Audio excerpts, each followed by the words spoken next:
salamat sa mga oras na to na kami po, tinipon mo na inyong mga anak. Hindi po aksidente na nandito po kami, kundi mayroon ka pong purpose at layunin sa aming mga puso, sa aming mga buhay.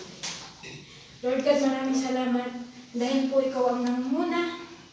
Ikaw po patuloy nang usap sa aming mga puso, mga buhay namin. Dalangin ko, Panginoon, ang bawat isa na nandito, Panginoon.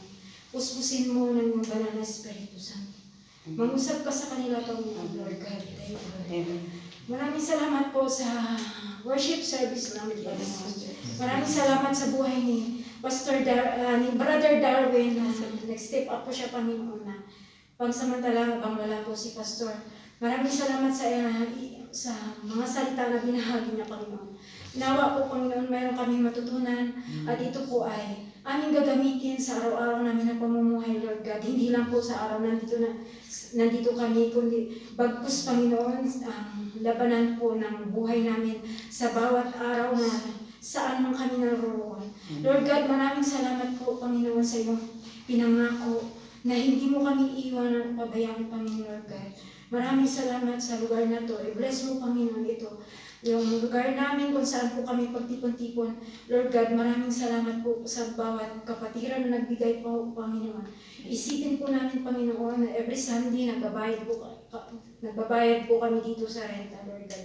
Ikaw ang manguna at ikaw, Lord God, magpo-provide ng aming pangailangan, Panginoon. Maraming salamat, Panginoon, sa kalakasan na ibinigay mo sa amin sa araw-araw, sa kagalingan for healing po, Panginoon, sa bawat isa ng kailangan po ng healing. Lord God, maraming salamat sa iyong pag-iingat sa amin po dito na sa Yeriban, mga kapatiran namin. Lord God, salamat. At ganun din sa pamilya namin sa Pilipinas, Lord God, maraming salamat. Ingatan mo, Panginoon, ang aming pamilya na malayo sa amin. Ikaw po, Panginoon, ang gumawa, Panginoon, ng himala.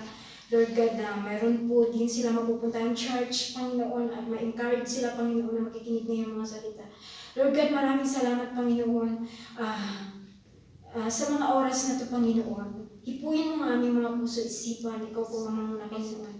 Tunay ka nga, Panginoon, na Lord of Lord, King of Kings, Panginoon, na kailanman noon hindi ka nagbabago. Maraming salamat sa mga salita mo, Panginoon, na ito ay aming panghahawakan, Panginoon. Hindi lang, Panginoon, sa oras ng Sunday, kundi saan man kami naroon at pupunta, Panginoon. Ito ay baon-baon namin at ito ang aming sandata, Panginoon, sa kalaban, Lord. Nawa, Lord, magkaroon kami ng matabang puso, magpakumbabang puso at mayroong kapatawaran na puso kung kami ay nagkakasala sa bawat isa sa amin. O nakagawa kami na hindi kalugod-lugod sa iyong harapan, Lord. Patawarin mo kami, Panginoon. Dahil po, Panginoon, ay tao po kami, Panginoon. Hindi po naman hawak ang aming buhay, ang aming sarili. Lord God, I want to say thank you, Lord. Sorry, Lord. Patawarin mo ang bawat isa sa amin kung may nagawa mo kami mali na hindi kaaya-aya at kalugod-lugod sa iyo. Lord God, sa mga oras na ito, I will pray po, Lord God, sa offering na binigay mo, Panginoon, na binigay ng mga kapatiran na ayon sa kalooban nila, Lord. Thank you, Lord God. I-bless mo ito. At binabalik po namin ng sa iyo, papuri at pasalamat, Panginoon. Sa mga oras na ito, sa pag-iwalay po namin, Panginoon, Lord God, ingatan mo ang bawat isa. Ikaw ang manguna. Tandaan po namin, Panginoon, ang gawain na ito, hindi lang sa Sunday na ito, kundi sa araw-araw po namin, pwede namin gawin ito sa nasaan man kami naroon, sa hostel o sa aming trabaho, Lord God. Gamitin mo ang bawat isa na kapatiran, Panginoon, na mag-share ng iyong mga salita. Iabot namin ang iyong mga word of God sa mga tao na hindi pa nakilala sa iyo, Lord God. Maraming salamat. I-bless mo ang bawat isa, Panginoon, sa pag-iwalay namin. Ikaw ang manguna. I-guide mo ang bawat isa. In Jesus' name,